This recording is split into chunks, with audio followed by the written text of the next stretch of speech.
Bonjour et bienvenue à tous. Je fais aujourd'hui cette vidéo pour introduire les prochaines vidéos qui porteront sur les cas pratiques que j'ai vus en atelier ou en séance individuelle, et ainsi ça vous donne des exemples de ce qu'on peut faire ensemble. Je commencerai par dire le corps entend nos pensées et les manifeste. En effet, le corps est un vrai détecteur de mensonges et il nous aide à révéler ce qui n'est pas résolu, ce qui est en déni, ce qui est enfoui profondément.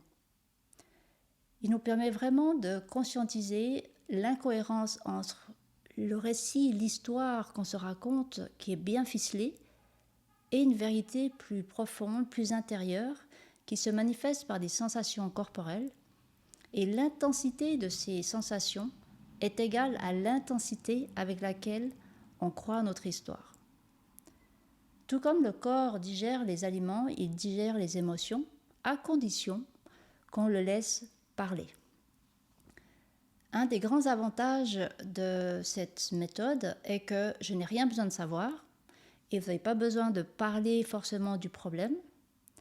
Vous n'avez pas non plus besoin d'avoir identifié le pourquoi, du comment, la source du problème ou du sujet. Et vous verrez que le changement s'opère quand même. C'est là qu'on peut vraiment constater qu'il n'y a aucun besoin de mentaliser quoi que ce soit, ce qui se vit, et le changement a lieu.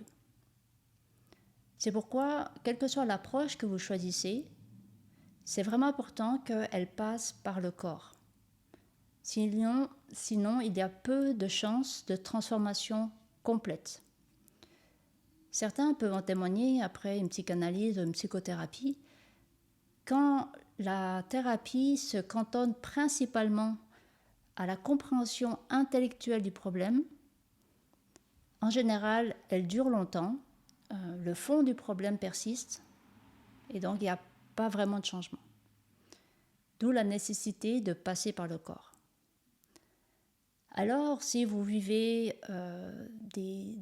avez des douleurs récurrentes, vous vivez des schémas répétitifs, ou il y a des situations qui vous énervent, qui vous frustrent, qui vous culpabilisent, qui vous attristent, qui vous dépriment, si vous avez une envie pressante de fuir devant une personne ou devant une situation, ou si vous avez une activité mentale très active, cela signifie très probablement qu'il y a des choses à conscientiser.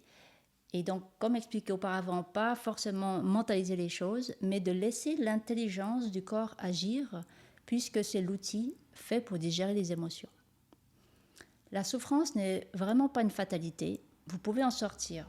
Et il n'y a surtout aucun besoin d'attendre d'être en grande souffrance pour prendre soin de vous.